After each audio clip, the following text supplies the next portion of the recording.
Ona pro dnešní večer složila básničku MDŽ. Tak, prosím. Takže dobrý den, ještě dýchám. Včera jsem trošku požila, tak jsem pro vás složila.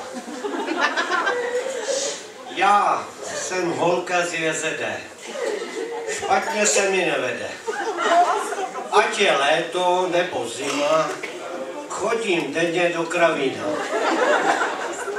Když mě záda nebolí, ohýbám se na poli.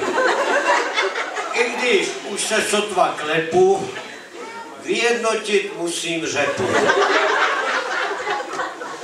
Jenom ten náš předseda, ten se zrovna nepředá. Mám však na něj metodu.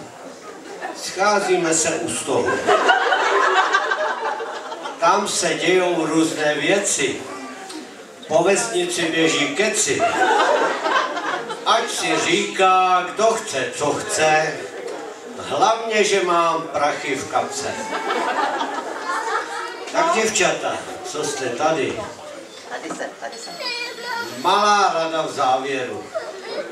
Využijte svoje vnady, nebojte se frajerů.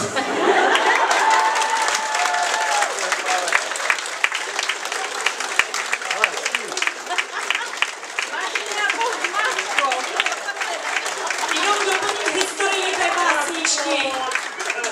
Ta básnička se složila, když děvčata brali peří. Tak je to napadlo, tak ji složili a dneska ji teda slečna Jaruška pro vás tady přečetla. To se to někoho, no.